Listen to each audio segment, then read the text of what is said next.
So today we are picking up again on Bridget's birthday murder mystery episode. We're talking about mysteries, things we want to know, mansion mysteries. Yes. Okay, so since this is all about your birthday, what do we need to know about birthdays at the mansion? I know we've talked before about how it was just kind of like going out to dinner and getting a cake, and then the parties got a little more special when we started kind of throwing them for each other, Mm-hmm. maybe a year before the show started. Yeah. But I think it's interesting too because as far as having our birthdays covered for the show, I only get one and everybody else gets like a million. Yeah. Sadly, honestly, I don't think it had anything to do with you personally. I think it just had to do with your birthday timing. Yeah, my birthday's 2 days before Christmas, and we were lucky enough to get to shoot Christmas for season three. But E, in general, didn't want us Yeah. filming around the holidays because they felt like those episodes weren't as good for reruns. And this show used to be rerun all the time. Yeah. Like, there was a point in time where E was basically like the Girls Next Door channel. Like, our new episodes aired on Sunday nights, but you could basically turn it on at any hour of the day and they'd be running Girls Next Door. And I feel so funny even talking about reruns because that's such a retro thing.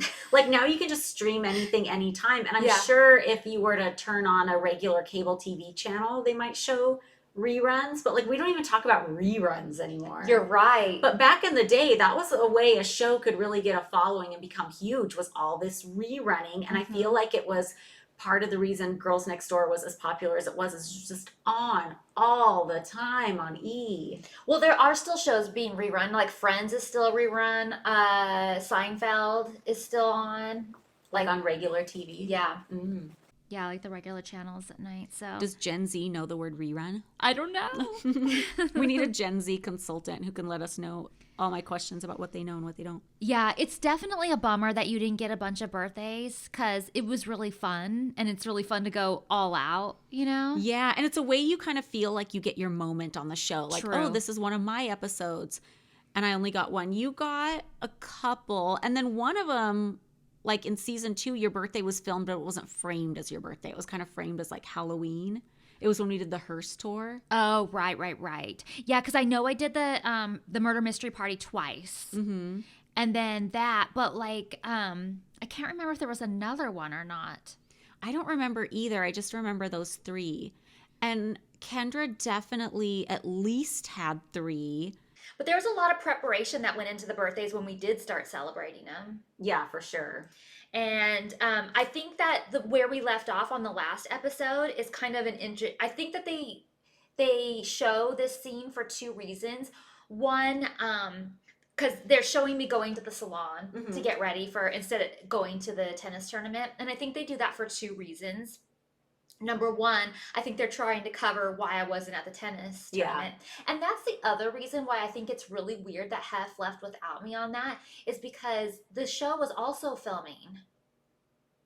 What? You look like you just remembered something. No, I didn't remember anything, but what if the show did that on purpose? What if they wanted to make it look like you were getting ready for the party while we're at tennis, so they like rushed us out of there?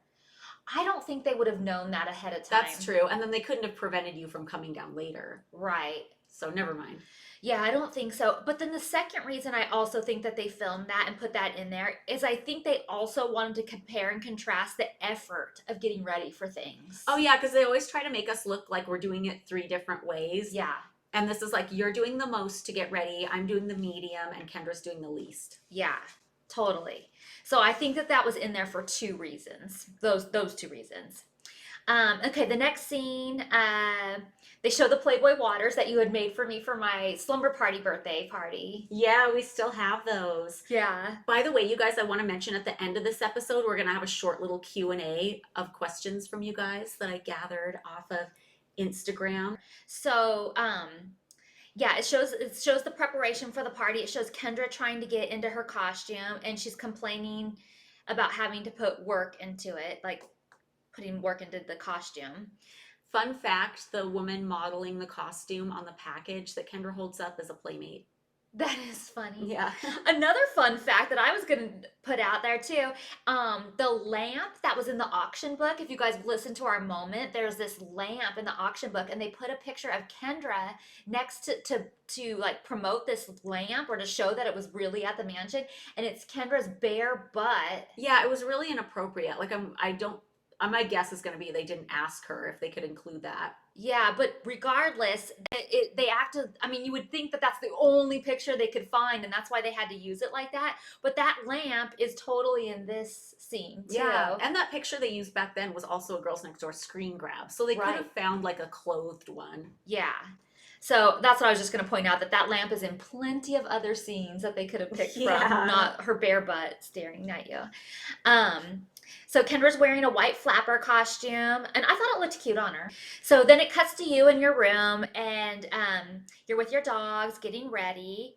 And I was going to describe what you're wearing, but you should. Yeah, I'm dressed as kind of like a Jean Harlow type character. She's one of my favorites, and I love the whole Jean Harlow look. I fell in love with her when I was a kid and we were on vacation and we went to the Movieland Wax Museum that used to be down by Knott's Berry Farm. Yeah. And they had a wax figure of Jean Harlow like laying on a chaise lounge, and she looked dead, and I was fascinated with her. Ooh, she looked dead, though? Yeah, like the wax. Well, she's all white, like they have the white hair, like a white powdery makeup look on this wax figure, and she just looked like a romantic corpse. And I was Oh. fascinated with her ever since. Speaking of, I sent you that TikTok about the abandoned Good Samaritan Hospital in Yes. downtown LA, which was where Jean Harlow passed away, and it's supposed to be haunted, and we really want to go explore it. Yes, I want to do that so bad. And it's weird because I didn't even know that place existed. Me either. I didn't even think about it. I've been to Jean Harlow's old house though, which was just kind of down the street from the mansion. And when I say down the street, it wasn't like in Holmby Hills. It wasn't like this super big house. It was on Clubview Drive, like across the street from Wilshire, but like you could have walked. Yeah. It was they had a party there for like some Jean Harlow book that came out. Oh, that's cool. It's a really cute house. It's like kind of the same style as my house now. And I've been to her other house where her husband died. I want to go to that one so bad. That was also the house that Jay Sebring lived in Yes. from the Manson murders, and it's a fascinating house. And I love how they have those gutters that are carved in the shapes of movie star faces. Yes. And I went with Scott Michaels from Dearly Departed, and he took my picture. He wanted to do a picture of me in the exact same spot where Sharon Tate took a picture Mm-hmm. at that house. So I have like side by side photos of like me in that same spot and Sharon Tate in that same spot. Put it on the Patreon. Oh yeah, I should definitely do that. So, so you get all dressed up. I thought you looked great. Thanks. I love when people participate, and I was so excited because, and I'll put a copy of the actual invitation on the Patreon too. But like it said on there, the theme for the year the party was supposed to be was 1929, and it says 1920s or 30s dress is mandatory. Yeah. Like it is absolutely required, and everyone followed. But the arrivals begin, and the first two people that come in are like two of our favorite people, Rich and Beth. The Awesomes. The We Awesomes, love we've Rich talked- and Beth. Rich and Beth of the Haunted House fame. Yes, I was just going to say we've talked about it before because they put on the haunted house every year. And then we see Tiffany Fallon. Okay, Tiffany is so cute. She looks so adorable. And I think Tiffany started my obsession with like the full lower lip. Like I always talk about how I want like a Margot Robbie lower lip, and the guy I go to for Botox is like, no, I'm not doing it. But I think my obsession started with Tiffany Fallon because she has this really full, hers is natural, lower lip. She's just, I'm like, you say cute, but I feel like she is like beautiful. She really is. Like she's just like, so every time she walks in the room, it's just like, wow, she's so pretty and she nails it every time. Like I don't think she ever has like a bad day. No, it's not possible. No. And then they show Brian and Bryant, they're in tuxes and they're greeting everyone at the door, and Carlina's dressed as a French maid. So cute. And I think the staff genuinely had fun dressing up and doing something a little different. Because work had to get monotonous after a while, and then you have like a kind of fun event where you get to wear something new. And I mean, correct me if I'm wrong, anybody out there, but I think they generally genuinely had fun. Well, I don't know how but they feel about it now, but I know at the time they totally loved it. And they were even thanking me for the amazing party and that they had fun and they got to dress up and they got to participate. They loved it.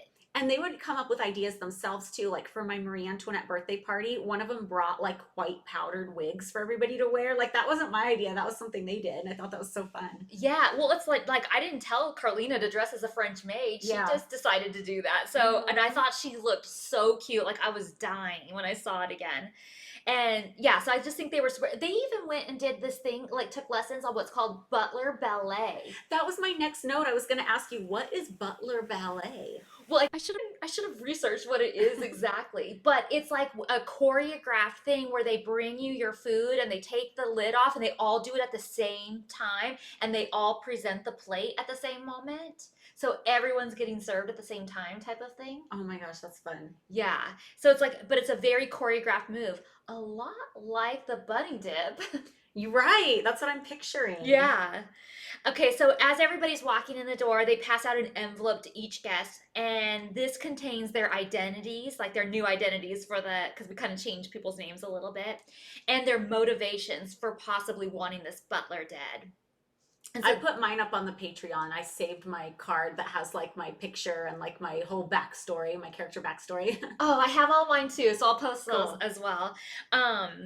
So yeah, so everybody has like everyone's part of the murder mystery, and the game is kicking off like right off the bat. So when you start talking to people, you're supposed to use this new like identity that you have, and keep your things a secret. Can I talk about some of my other favorite outfits real quick? Just Yeah. quickly? Okay, Jillian Grace. Sure, in I have her next. Sherlock Holmes costume. I So know. fucking cute.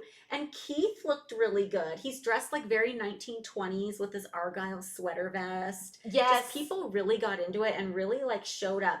Anastasia looks so freaking pretty. I thought so too. We're not to your entrance yet, but you look so gorgeous. Thank you.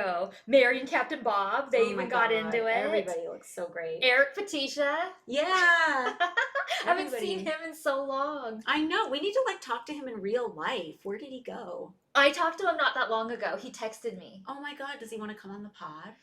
Oh, I could ask him. Yeah. Totally. Yeah, and like you said, Keith and Stacy and Crystal.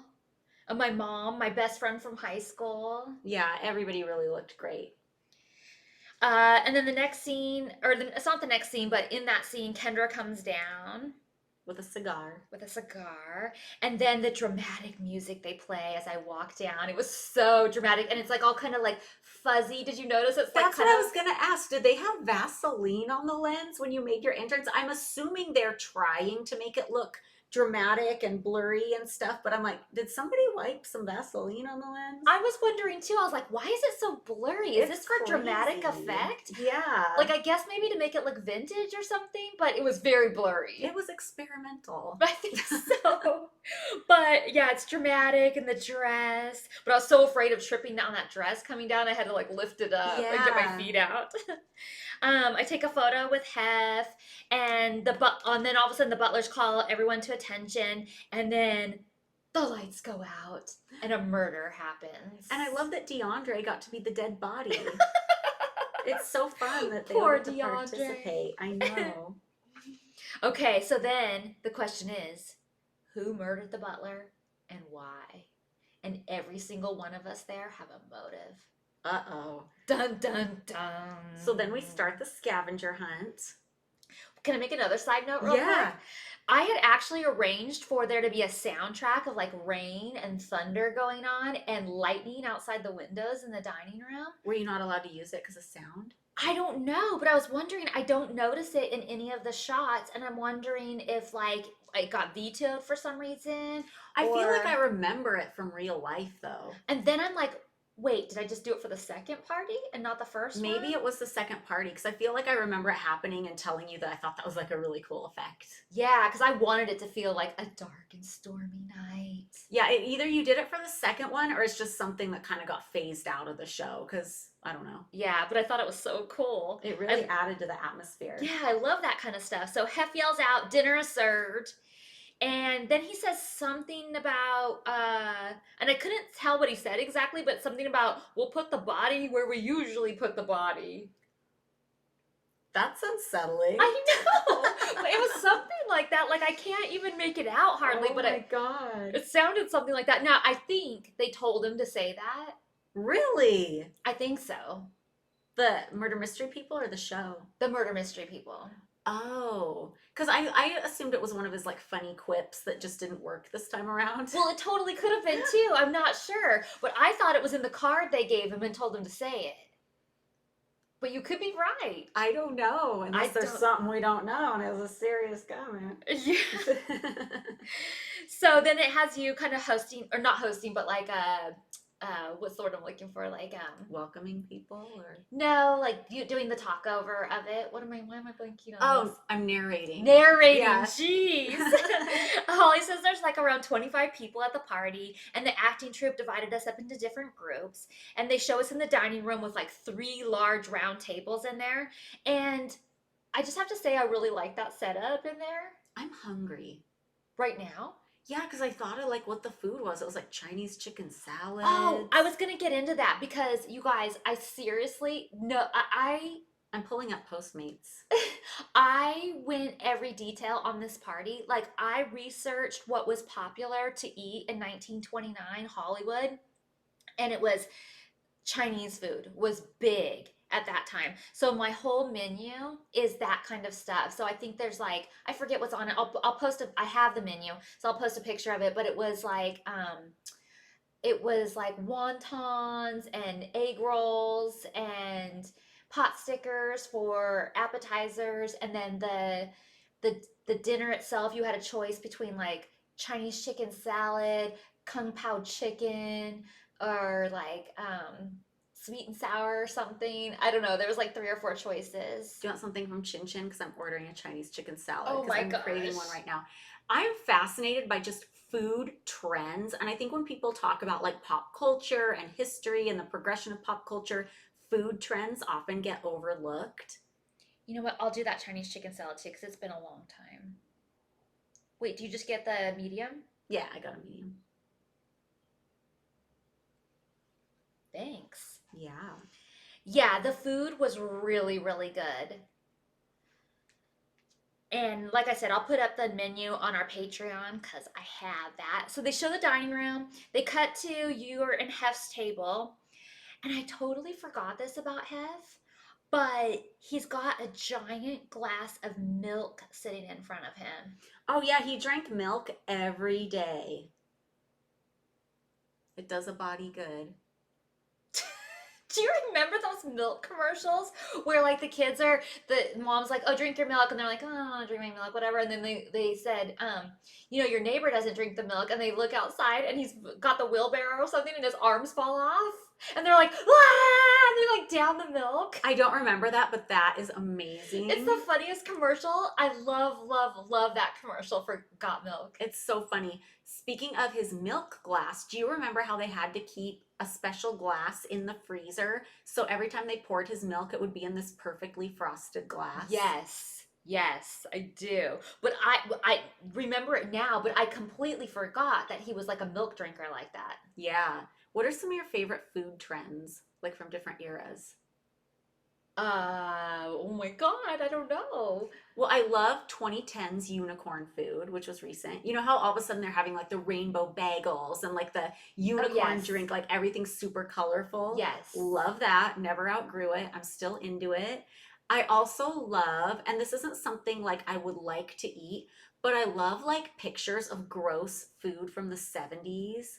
Ew, that sounds terrible. What do you mean? Well, you know how like 70s cookbooks, they would have like weird jello molds, or they would have like stuff that's like, oh, let's make a clown out of a clump of green cream cheese or something. And then the film from the 70s was always kind of discolored, so it would just look really unappetizing and gross. Oh, yeah. Yeah, so I'm fascinated by that. Okay. I'm just fascinated by food trends, and it's so interesting to know that in the 20s, everybody was into Chinese food. Yeah, the late 20s into the early 30s, that was like a huge trend in Hollywood anyway. That's what I was like finding in my research. But I literally researched every detail about this time period and like what I should do to make this murder mystery. And not only myself, but the acting troupe too.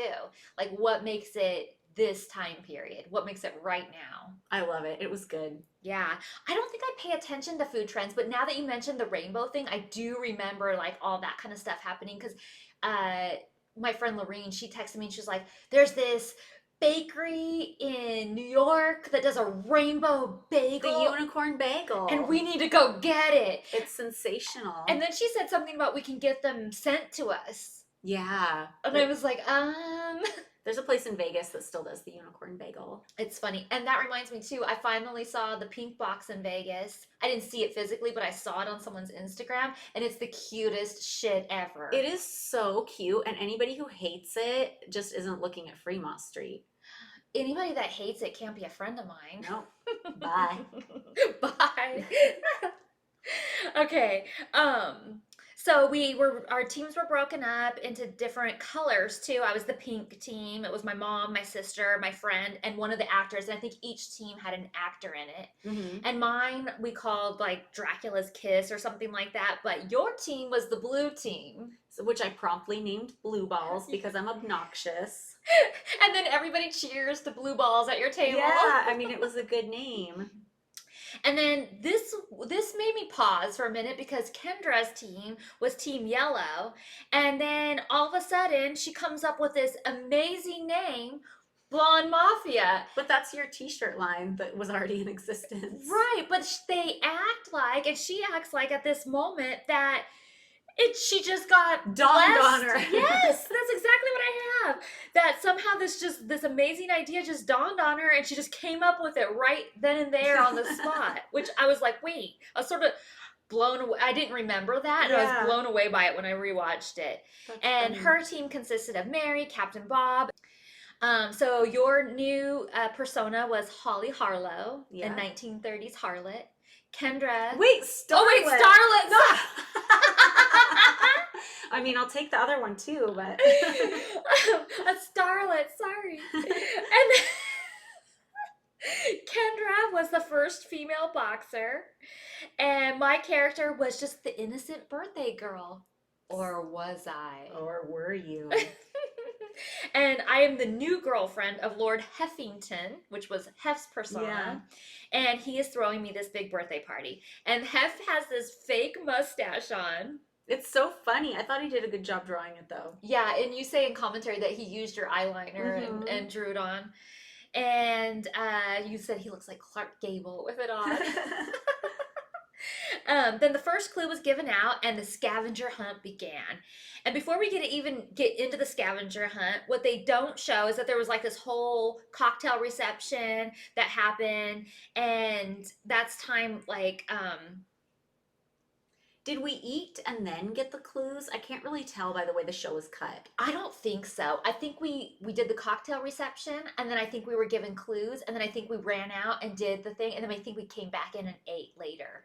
Do you think we were seated at the table, then given clues, ran around, and then came back and ate? Because Yeah. I feel like we at least got our spots before. Yeah, I think so. I could be wrong though, but I think so. Because we did have to come up with those team names before we started, and that was at the table. Right. So I think we had appetizers and stuff. Then I think we ran off and did our scavenger hunt and then came back and ate dinner. And the host specifically says, "Do not run." And he says the mansion grounds can be slippery at night. And instantly everybody's off running. Kendra goes running, tears off running, screaming, "Move it," to the butlers, which I thought was really rude. I mean, I've been on the receiving end of that before too, so I'm not going to argue. She turns around, slams right into the cameraman, and she's like telling everybody, "Move it, move it, move Yeah. it." And I was like, really? She says it multiple times. They follow us all running around the whole mansion. You get a good view deeper into the kitchen because the kitchen was like multiple rooms. It was like 1, 2, 3, 4, like kind of 5 different rooms. I thought you were going to say you got a good view of Kendra's ass. Well, that's coming. But you see a lot of the kitchen that you don't normally see because they follow multiple people through the kitchen. We also go down to the basement. We're running through all the different corridors of the basement. So you it's hard to follow, but you definitely see a lot more of the basement than you normally would. Yeah, I think it's fun to see that. A lot of that were employee lockers, and then also like storage closets. Like I know I had one down there for like the Christmas tree ornaments and stuff. Yeah.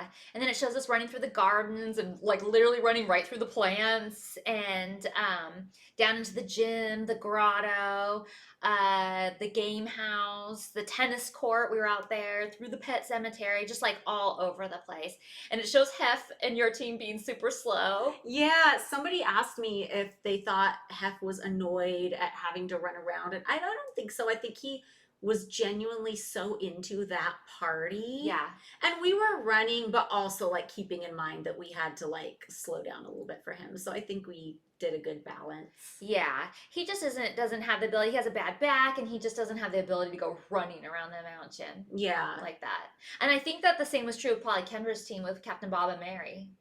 I don't think she was slowing down for them, but No, she wasn't waiting for them, but I think that they had that same probably. thing going on. The body in the well was so funny. I know, and your scream, I was like, what is she scream? Like, I forgot about it at first, and you go to the well, and you, like, scream bloody murder. I was like, what? Did they tell her to do that? And then all of a sudden they show it, there's the body in there, and I was like, oh! Yeah, I was just being silly. And then the next scene is Kendra's in the living room, and she's jumping up and down with her tits out. And I know this is a strapless dress, and they slide down, but she was purposely making this worse for attention. In fact, she was moving the beads out of the way so her boobs would show through. It's like when it's my birthday later and then she sits in the birthday cake. What? I don't remember that. It's in the Marie Antoinette episode, and honestly, I didn't think anything of it at the time, but fans have like written to me asking, what about when Kendra sat in your cake on purpose at the Marie Antoinette party? Because like that big cake that Lori made is downstairs, and she just sits on the table and like sits her butt into the cake. On purpose? She tries to act like it's not, and I didn't think it was on purpose, like the first, when it happened or when I saw the show, because I was just so happy with my birthday, I wasn't even thinking like that. But a lot of viewers interpret it as she sat in it on purpose for attention. Oh my God. Well, I will definitely be looking for that when we watch that episode. But it's funny that you say that, because my next thing that I wanted to say was that I was so busy. I saw her doing this. I was just so busy enjoying the night and the scavenger hunt and the whole party and stuff that it didn't bother me at that time. Like, it bothered me, but I wasn't going to let it ruin my night or anything. But I knew what she was doing and I knew what she was up to. Yeah. I was just like, who cares what she's doing? Like, enjoy the night. And then, like, I know we're all super competitive about getting the clues first, but it turns out it wasn't even about that at the end. Yeah, it wasn't about speed. It's funny. No. And at one point, Kendra throws her shoes to one of the actors, and I was just like, no, she didn't. And she was like, you can, like, I forget what she says, but like, you grab those or something. And in she goes commentary, running. she says something, because when I prep for this, and I know you do too, I always watch the episode and then I watch it with commentary after. And when she threw the shoes on the ground and the actor picked them up, my first thought was that's kind of rude. But then I was like, well, maybe she just really wanted to take her shoes off and the guy just picked them up. Like maybe she wasn't expecting him to pick it up and her feet hurt and she was going to come get him back later. But then in commentary, she's like, yeah, I threw those, and she says something to the effect of how she threw them and told the guy to pick them up. And I'm just like, she's like, yeah, you picked those up. Well, I felt like it was totally disrespectful. This isn't even, like, it would be it's not even okay to do it to staff, but say it was a butler, like, I could kind of see her doing that. But this is like an actor that's hired to come and do the party. This isn't somebody who's, like, supposed to be cleaning up after her. Or not her adult nanny. Yeah. And I just thought it was so disrespectful. But then she's like trying to cheat, which I didn't realize that night that she was trying to cheat. And in your interview, you play it off and you go, Kendra cracks me up because she was trying to get little clues to get ahead of the game. And I wrote in my notes, basically trying to cheat. Because then in my interview, they tell me, well, how do you feel about Kendra cheating? And I was like, what? Yeah. Like, I know it's competitive and stuff because it's a game, but like to cheat? And you can tell, like, the way I answer that question, too. Like, at least I'm still kind of on the page of, like, we're all trying to have each other's backs and stuff. And they're asking me, so Kendra was cheating. So I try to turn it into something cute. Oh, Kendra was so funny because she's trying to get little clues. Yeah.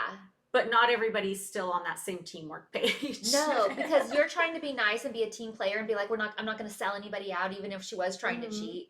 And meanwhile, she's over there trying to cheat and trying to steal all of the attention and like make it all about her. And it's just really, really crazy.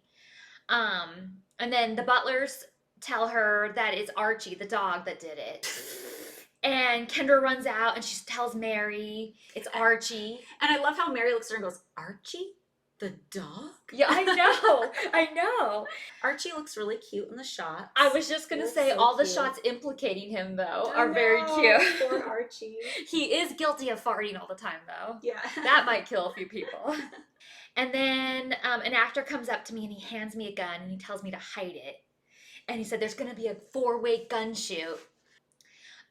So he's like, you know where this is going, right? And I had no clue. I wanted to ask you, do you think they even knew who the killer was ahead of time, or were they just playing it by ear? No, they had it all mapped out. They definitely did, but I just feel like it was so convoluted and so many different people involved that it just made no sense to anybody else involved.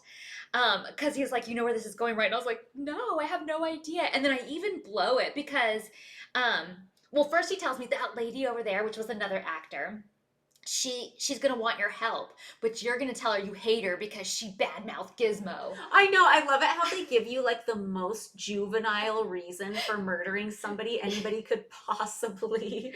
I mean, it's very on brand for our show, but they literally give you the most cartoony juvenile thing that anybody could ever do. Yeah, and then the lights go out, and it happens more than once. The lights go out, and I shoot my gun because I thought this is it, but I wasn't supposed to do it yet. Somebody else got shot. Oh, no. And there was like a flash on the gun, so they had to come running over and give me a different gun because I shot my shot. I shooted my shot. Yeah. Whatever.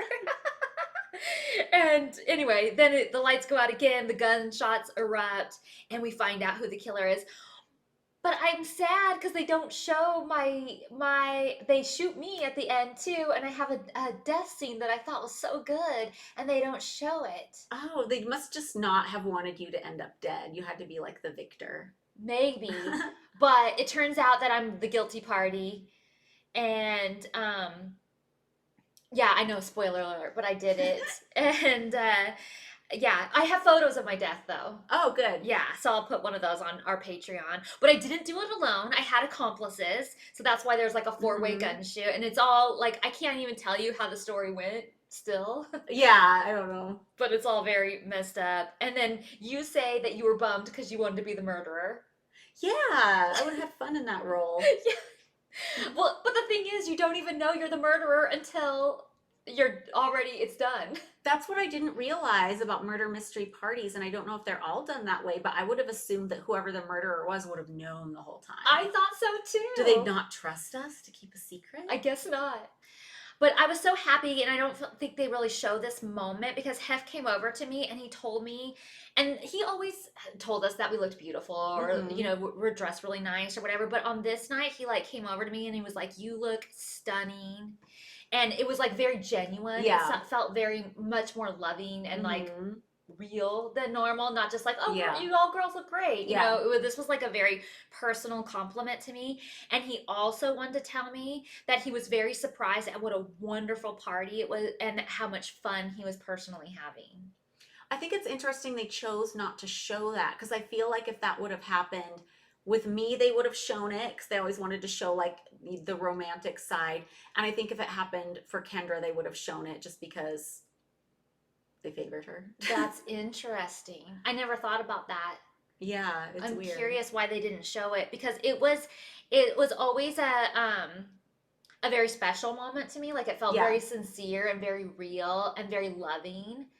And when you can throw a party that Hef thinks.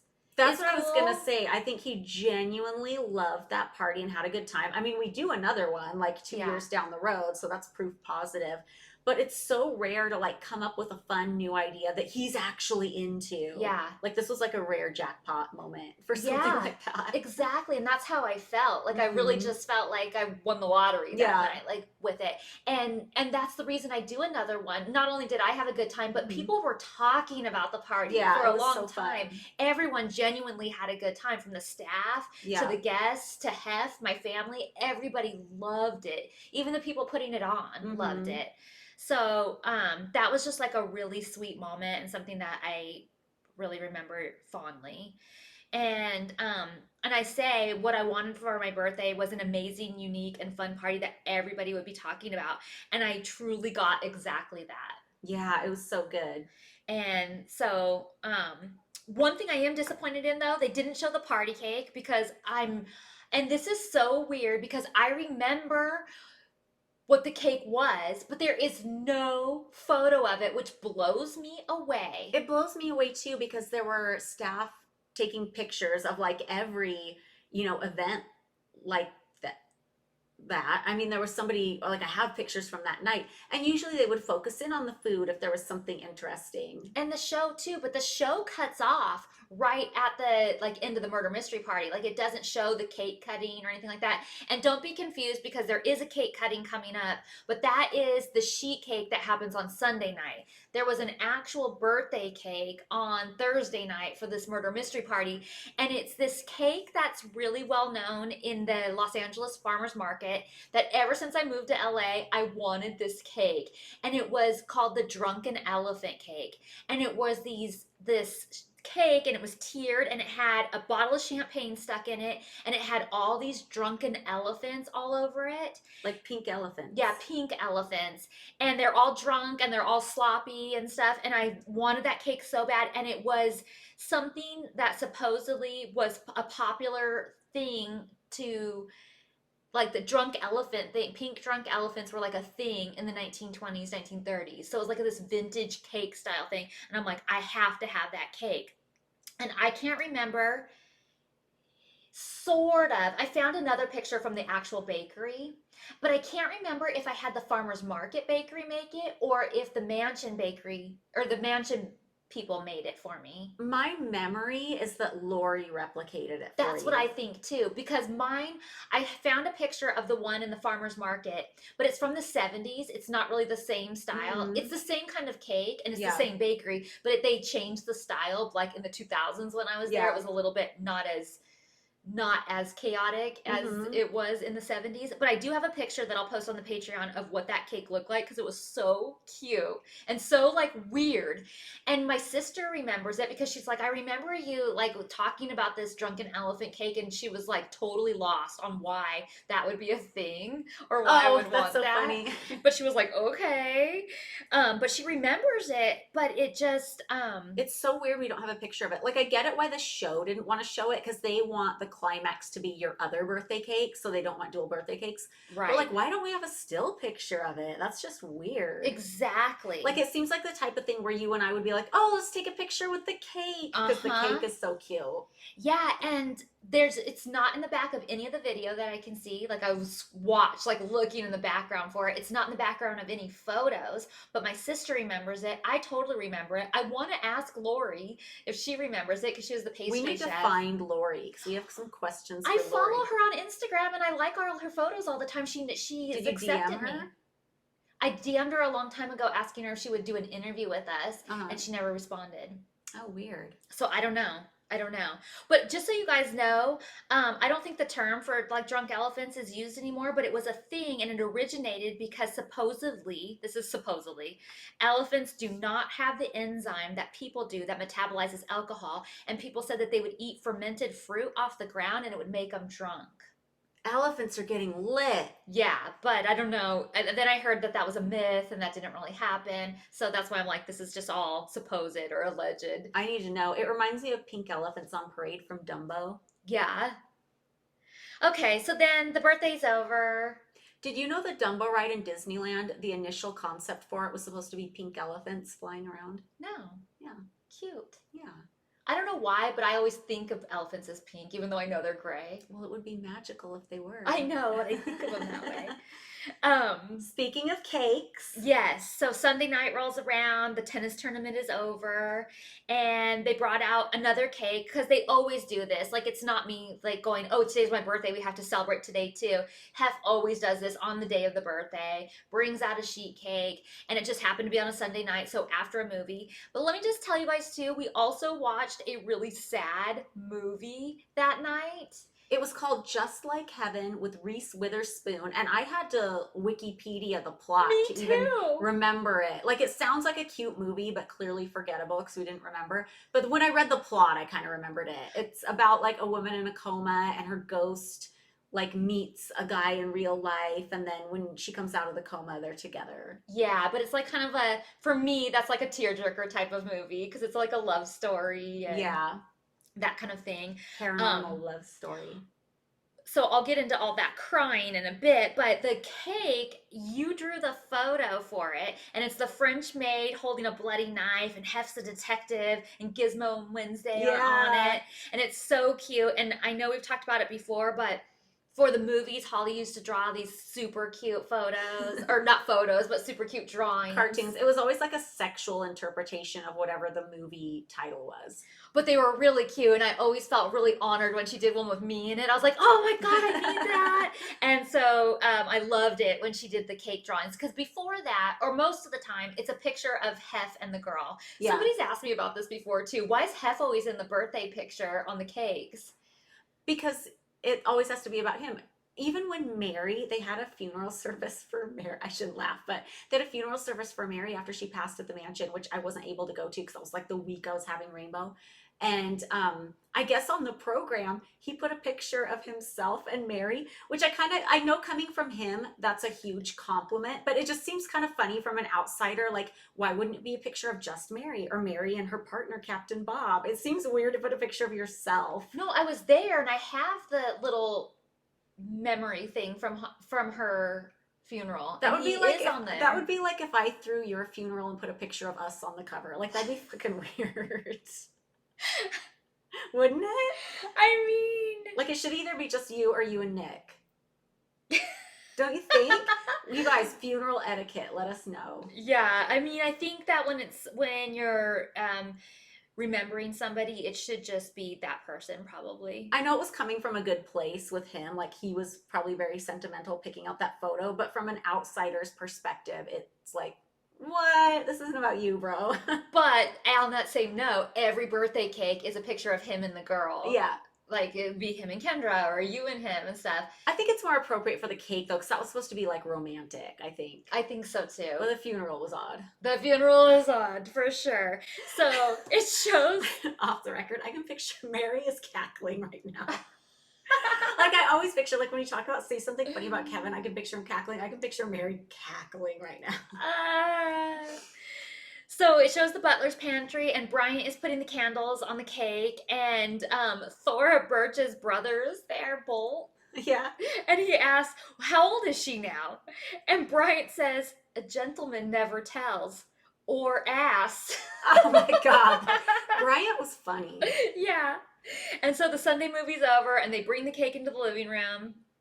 And do you remember we used to not be allowed to use the happy birthday song? Yeah, because it was not in the public domain back then, so you could never sing happy birthday to people on camera. Yeah, and there was a specific family that owned it, Yeah. Kevin said. And Kevin was so resentful. He's like, those old ladies who didn't even write that song are just raking in the money. He was like pissed he couldn't use it. Yeah, because if you got caught using it, you had to pay up for Uh-huh. using it on the show, so he was never allowed to use it. But now I heard that that the family got sued over it, and that it can be used now. And I've seen it used Really? in movies and TV shows and stuff now. Interesting. Yeah. And then I tell everyone that you drew the picture, because I mean, I really felt honored when you drew those pictures. Like, I really loved them. Like, I really did. And I'm crying like crazy. So, and there's several different reasons for that. One of them is because it's just been a crazy emotional weekend. Like, I just had the best birthday of my entire Mhm. life, but it was a lot to put that on. Yeah. And to make it perfect. And I wanted it to be perfect because, I mean, Hef's there, and it's gotta Mhm. be, and the show is filming, and my family is there, which you guys know how close I am to my family, how much I love that. But then also being turned down to play in the tennis tournament was very hurtful to me. And then being left for the tennis tournament and feeling like just totally left out after having the most amazing birthday party. And then that was just that morning. You have to keep that in mind. And I can't talk to anybody about it. Like I can't tell Hef that hurt my feelings. Yeah, because then it turns into a drama. Yeah, and so nobody really knows that I'm going through all that except for my mom and my sister. And then we just watched this emotional movie too. And then everybody singing happy birthday to me kind of makes me emotional too. It's sort of like when a bride is walking down an aisle, like I get emotional. I don't even have to know the person. And I'm like, oh. Yeah. Like, I don't know. It's something about the music and everybody participating, all that energy focused on something. I hear you. I cried at Corey Feldman's wedding. I probably did too, because I cry at every wedding. And so it was just kind of like a lot of emotion on me at that moment. And so I'm definitely crying more than I should be, but yeah, I am. But did you guys notice something? Kendra's not there. Yeah, which is odd. Yeah. And it's not unusual for her to not come watch the Sunday movie, any of the movies, but it's a little more unusual for her not to come to the Sunday movie because it's always a brand new movie that's at the theater. So it's a little more enticing for people to want to come down. But she doesn't come down. She doesn't come down for the birthday cake. And she doesn't even come down later while we're cutting the cake and everybody's in the Great Hall milling about, because I have photos from that and it's everybody but her. It's Crystal and it's Stacy and it's me and you and it's Hef and everybody else, but not Kendra. She doesn't come and participate in my birthday. So is she protesting or what is she doing? Good question. I'm not sure. I think she's just, I think she is protesting because they kind of like give a recap of everybody here at the end, and Hef says, I think this might be the best birthday ever. And he's absolutely right. It was. And then Kendra in interview says, I think they obviously ask her, how do you think Bridget's birthday went? And she's like, I think Bridget had the best birthday of her life. God damn it. It lasted a week. So somebody's like butthurt over it. Yeah, and like I said, it's not my fault. It goes several days. Like Thursday is the party because it has to be on a Thursday when my birthday happens to be on a Sunday. And yes, they bring out the cake on Sunday, but I don't remember doing anything else for it other than that. Yeah, it was just the cake. Yeah, which they would have done for everybody. That wasn't just like me drawing out this birthday. And we really wanted to make Kendra's birthday really special too. The only reason it was as pared down as it was is because she kept like changing the theme at the last minute, so we did the best we could. Right. But we wanted to make her birthday big and good too, but I guess if it's somebody else's birthday, let's go pout. Yeah, and then I say in commentary when we're in that little studio room together, I say it wasn't a whole week. And I said it was Thursday and Sunday night, and Kendra says, well, it seemed like it. Like, what is her problem? Yeah, and then, and we've talked about already how many birthdays she got filmed. All of them. And amazing. Like, we all go to Vegas for a whole weekend for her birthday. We're in San Tropez for her birthday, and she's jealous that I'm doing, that we had a cake on Sunday night after my birthday was on Thursday. So that definitely gave me bad vibes. Again, not supportive, not a team player. Why do you think the wheels started to come off about halfway through season 1? Because the first part of season 1, we're all super supportive, all of us. Like, there's even interviews where I could tell, like, Kendra's going out of her way to, like, be extra nice and stuff. So I wonder, like, why now? Is it because the show had been out a little bit? Like, it could be. But I also feel like there were seeds of this planted in the Lodi episode, too. So I feel like things were, which actually was only, like, a week before this. So I feel like something at this point is making her change. Yeah, because I think the first thing we filmed when we came back from our mid-season break was Lodi. So something during that mid-season break, I don't know if it was because the show was out, maybe she was getting some internet feedback or like feedback from fans that like twisted her around. I don't know. But like the wheels start to come off and you can see it even more in season 2. Yeah. Yeah. And then, I mean, also it wasn't something that I could just sit and dwell on because we talked about, how much stuff, like the stuff that we're about to go and do that you guys see, but there's so much stuff going on that you guys don't even see. Like, I printed out this whole schedule that's like a page and a half long of all the things that we were doing that you guys don't even see on camera. There's 1, 2, 3, 4, 5, 6, 7, 8 things on here. No, that one's not even here yet. There's Like 7 episodes. 6 things that you guys see that are Mhm. on camera, like from Lodi to filming the ghost investigation to the murder mystery party to the tennis to the Mount Asia, which I know didn't show up on the regular, but it is in deleted Mhm. scenes, to New York and Chicago and the Halloween party and stuff. But there are tons of things going on that never make it on the show. Tons of stuff that's Any happened at this. highlights? Like it's like signings in LA and like what are we doing? I know Yeah, we're like still going out to dinners and still going out to club nights. right. That's what I was gonna say. So we still have our normal schedule of Friday, Saturday, buffet dinners and movies, and Friday nights, Wednesday nights, club nights, Thursday nights are dinner nights, Sundays fun in the sun. We go see Corpse Bride. We go to Disneyland. We go to the actual theater to go see Corpse Bride. Mhm. Which you know what? I'm actually surprised Hef didn't show that at the mansion. Me too. That's weird. It just must have been there must have been like other quote unquote better stuff out at the time because sometimes stuff would get skipped just because he only had room for one a week. Yeah. We go to Disneyland for Crystal's birthday. Mhm. And then we go to dinner for Crystal's birthday too with Hef and stuff. And then we do that 5-page spread in Celebrity Weekly. Um, and we do the photo shoot for Madison Magazine. That's the day we're doing the. My gold digger core photo. It's the day we're doing the ghost investigation Yeah. thing. Is that the same thing? Mhm. And then oh, I talked about the movie. We go to a Tashin book event. We have a club disco party thing that we have to go to. Oh yeah, Nicole Richie's disco birthday at Las Palmas. I go to Laurent's salon and I decorate it for Halloween. Yeah. I'll put photos of that on the Patreon. We have our Girls Next Door merchandise shoot. The Wildlife Way Station has a big party at the mansion Mhm. that we're out at. Then there's this thing called Holloway and Broadway at the Mancuso's house across the street that we go to. Then there's that Tyson is over for dinner and we leave for New York on that same night. We have a big signing at the Virgin Megastore. We shoot for the News of the World. We have a gangster party that we go to. Oh yeah. So there's all kinds of stuff. So we don't even have time to like dwell on anything petty. Like we're on to the next thing. Yeah, we do the AIDS Walk LA. Mm-hmm. We do Tyra Banks show. Yeah. We have our pumpkin carving night, and then it starts getting into Halloween stuff. Obviously, we go to Not Scary Farm, and we do the Halloween press night and the party and all that stuff. And then like the following week after that, we're like off to Vegas. Yeah, for our last episode of the season. So yeah, so I just thought that this episode had a lot of attitude, and it's setting up for what's about to happen in season 2. Yeah, it's interesting.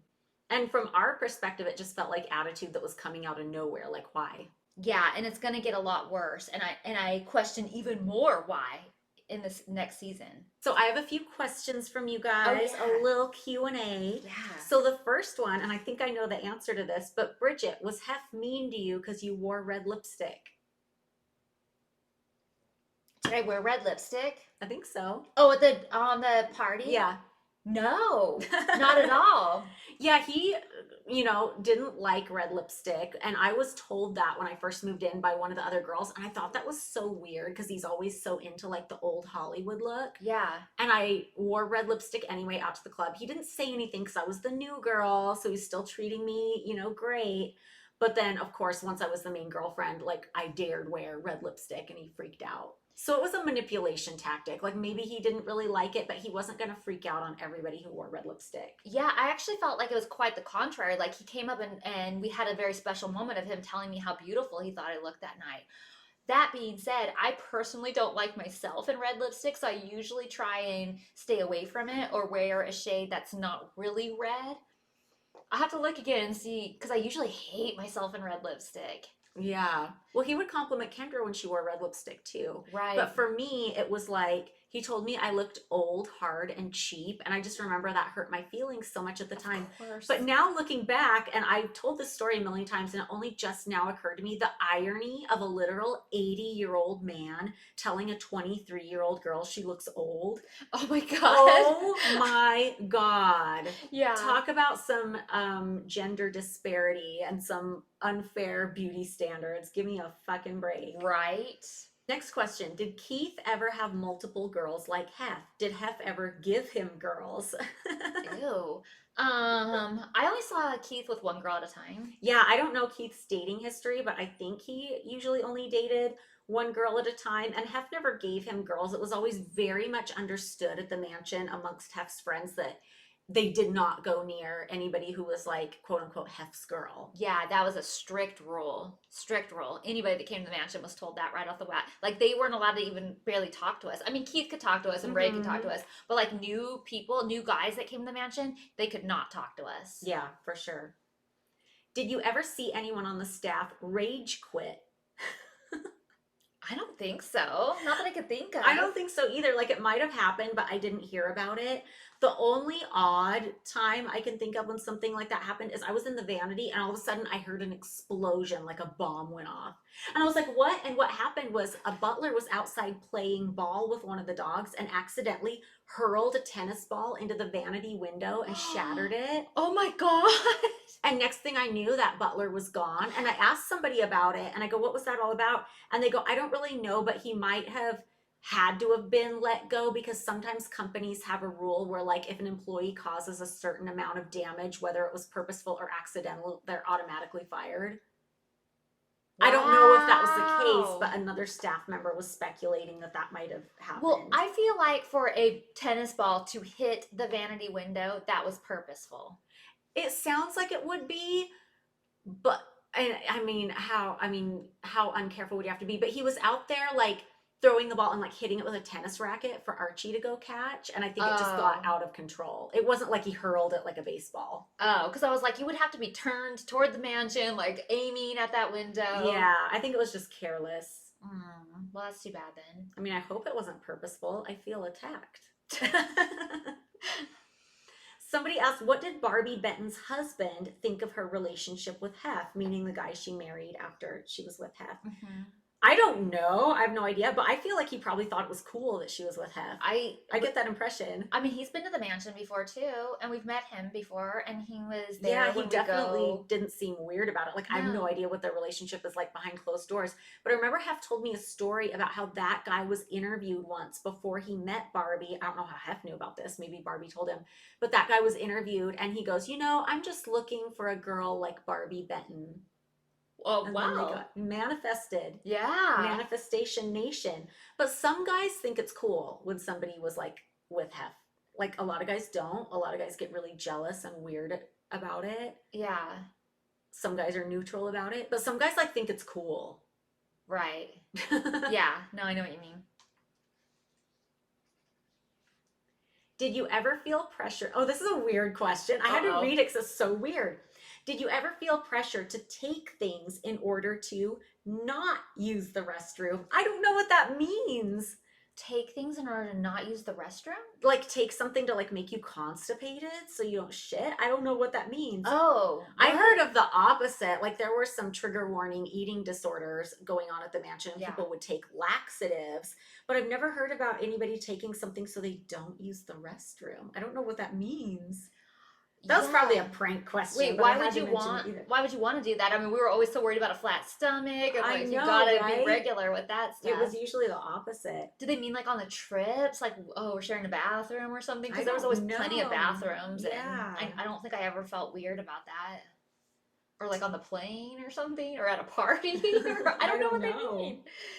Did you ask Arnie if it was a setup when you had to leave the Playboy shoot for your exam? We did ask him, but we didn't really get any conclusive answers in the interview. But you talked to him about it later, right? Yeah, I had lunch with him after that interview, and he said he had no idea about it. Like, yeah, I don't think he would have been part of that decision-making process. They would have just like given him the order, like, oh, shoot this now. But he did say that he always thought it was dumb that we were doing that because he's like, they're never going to use this because this pictorial is about all three girls. So why? And he's like, but I just had to follow orders and they wanted me to shoot it, so I'm shooting it. Somebody asks, did you make money from the Girls Next Door merch? Take a wild guess. No. Absolutely not. There was a way I made money off of it, but that was because I would buy product wholesale with my own money and then resell it on my website. Oh, that's a good idea. For like the regular markup, for like a regular I don't remember if I did that or not, but But we definitely didn't make a cut of any Girls no. Next Door merchandise, even if our image and name was used. And we weren't even given like free product at all. Like we were maybe given like a set of like the Girls Next Door clothes that we modeled, Yeah. but we weren't even given DVDs. Like the only reason I have DVDs is because Mary felt Hef was given a whole big box of DVDs, and then Mary would feel sorry for me and like slip me one on the sly. Oh, I'd have to beg for one from Kevin or Yeah. Mary. Yeah, we weren't given anything. What was the third floor layout of the mansion? So the third floor was a little bit smaller just because it was almost like attic-y with like Yeah. the shape of the roof. But like above Hef's room, there was this big shag carpeted room where he just had like piles and piles of pictures and did like extra scrapbook stuff. And then he had all these closets on closets up there that held like DVDs and things like that. And there was that And the weird spooky bathroom. spooky frozen in time bathroom. Mhm. And then there was a narrow hallway that led to like the video department where he had a whole staff of people up there constantly recording things that he circled in the TV guide. Human TiVo. And then further down the hall, there was the scrapbook room where he had all his locked cabinets of scrapbooks. And there was one person who was like on staff in the scrapbook that would like put the scrapbook together and stuff like that. Was there anything else on the third floor? I feel like that's it. I mean, just that big DVD room too. It was like a blockbuster, but Yeah, it one was room. definitely smaller than the second or first story. It didn't cover as much area just because like the way the roof was, but that was what was up there. Yeah, and then speaking of the scrapbooking room too, though, there was also that scrapbooking office downstairs where there was like a bunch of people. Well, not a bunch, but like 3 or 4 people that were constantly like putting the stickers on the back and talking about like putting everything together. Yeah, Elaine the photographer was always in there. Yeah. That was kind of like her office. But on Secrets of Playboy, they talk about that room and act like that's where Hef kept all of his sex tapes, which may have been in the 70s. I don't know. The upstairs one? The downstairs one where Elaine was. That's how they. Oh wait, no, I'm talking about all the way down by the storage closet and by Joe's office. Do you remember where Joe's office was in that little corner? Oh, I don't even remember that office. I just remember Elaine's on the second floor. Oh no, this is where Charlotte and then I think Steve and a The one that couple was like other under Mary's office. kind of, yeah. Yeah. Yeah. Yeah, I was over there. They all worked on like scrapbook like 24/7. Somebody asked, do you guys remember making over the guys from Laguna Beach's apartment in LA? And how? Why? Playboy PR asked me to do it because they were giving Playboy branded product to Steven and Jason from Laguna Beach because they had just moved to LA because this was like when the Hills was first starting. And they were like decorating their apartment, but it was for like a tabloid piece, like a magazine spread. Oh. So they had me go as if I was like the decorator. And I didn't really do anything. Like they had all the products set up and everything like that, but it was cute and the guys were really nice and I probably acted weird because I'm socially awkward. But also being around guys that are like relatively my same age, I was always super nervous about because I was like, I don't want anybody to think I'm flirting. I don't want to get in trouble. I Yeah. don't want this to be taken the wrong way, even though it was like a Playboy thing. So they probably thought I was a weirdo and maybe for good reason. I'm just so I remember awkward. feeling that way too around people that were our own age. Like if there were guys at the mansion or guys at like an event that we were at or Mhm. something, like feeling very weird. Like I don't want anyone to get the wrong idea here. Yeah, totally. Not even that I thought the guys would get the wrong idea, but any like outside onlooker. Yeah. Or I didn't want Hef to like think I was flirting with these guys Exactly. or something. Yeah, I felt like we had to be so careful. Yeah, it was scary. But everybody was super nice and it was like a super fun experience. What happened to the gargoyle on the roof? It wasn't in the mansion auction books. What do you think, Bridget? Because I don't know. I think they got trashed. What's your reasoning? Because I think that the only person, well, since they weren't in the auction books, I think the only person that it would have gone to that could have had any kind of use for it would have been Rich Corral. And I asked him about it, and he said that they did ask him if he wanted them, but he didn't have a use for them, and he thinks that they were trash too. And I think that because they were on the roof, and even though they were covered, I think they took a lot of heat and cold, and I just think that once you took them down off of there, I just feel like it would have been really hard Yeah, and they were giant. So like you would have had to have like the storage space and like a use for it. Yeah, and also a way, I don't know, I just feel like they were meant for that mansion, and then once they came down, they were probably kind of garbage. I feel like they couldn't have taken them down in just one big swoop. I guess they could have had a big crane come and get them, but they had to have been super heavy. Yeah, I don't know. crazy. Somebody asked, is it true that Hef once died in the limo and Holly gave him CPR and brought him back to life? I've never heard that rumor. Me neither. No, that's not true. But I will tell you, Hef was allergic to bacon, but Oh, I forgot about that. he still loved to eat bacon. Like he loved to have breakfast at night. Like that was one of his dinner options, which by the way, he had a menu. There was like do you remember the folder that had like the pages of Hef's menu? And there were like maybe like 15 different dinner options because he liked 15 different dinners and they were very detailed instructions for like the chefs and the butlers on how to prepare these dinners. One of them was like a breakfast at night dinner with like toast with jelly and like eggs and potatoes and bacon and glass of milk and glass of orange juice and all the things. So he would eat this bacon, but he was allergic to it. So then like his throat would start to close up and he'd start to like hack and he'd run Yeah. off get up off the bed, run off into the bathroom, grab a whole bottle of liquid Benadryl and like down the bottle. And I'm sitting there terrified, like, bro, is the bacon worth it? Yeah. Like he's like ready to die over this bacon. And he had this weird like light up emergency button on his side of the bed that said HMH that you were supposed to press if there was ever an emergency. And I'm like, do not make me press this fucking button right now. Right. Is Scary. Is the bacon worth it? Yeah, I've seen him. I've seen him do that. It was terrifying. Yeah. I totally forgot about the bacon allergy. Ew, remember the mashed potatoes with the runny eggs on top? Oh, yeah. That was a weird one. I hated going in and saying goodnight and he was eating that and I was just like, whoa. Yeah, that was a strange meal. It was mashed potatoes, but instead of like gravy in the center, it was like runny eggs. It was Yeah. weird. Yeah. I wonder how that idea even came about. Is I that don't like a know. Midwest thing I from the don't- 20s? I don't know. It's a mystery. People ask about the alleged trafficking tunnels under the mansion, which we talked about in our first live moment that we did. As far as we know, there are no tunnels. Playboy made up a story in like 2016 or something. It was like an April Fool's story that they put out about how, look at these blueprints to the tunnels that were dug under the mansion that connected to like James Caan and Jack Nicholson's house. But this was like pre-QAnon. So by the time people like get a hold of those rumors years later, it's like, I wonder if Playboy regrets making that up. I used to explore a lot down because I'm just weird like that, a lot Mhm. down the basement, and I feel like I've been in almost every inch. I didn't go in the vault because it's a locked vault, Mhm. but I feel like I've taken those tunnels as far as they can go to like literally dirt and like no, you can barely stand up anymore in them, and they don't go anywhere. Yeah. I guess it's possible there's like some hidden door somewhere or whatever, but I mean, look, anything's possible, but the amount of like money and engineering that would have had to be spent on those, I'm like, are James Caan and Jack Nicholson, were they ever that important? I have Like, no no idea. offense to them. I mean, great actors, but like, I don't know. I just wouldn't expect those to be the people to have like tunnels dug under LA. Yeah, I don't think so. I know. I don't think so either. But yeah, that's a little Q&A for you guys. And next week we have our final episode of the season where we go to Las Vegas. Yes.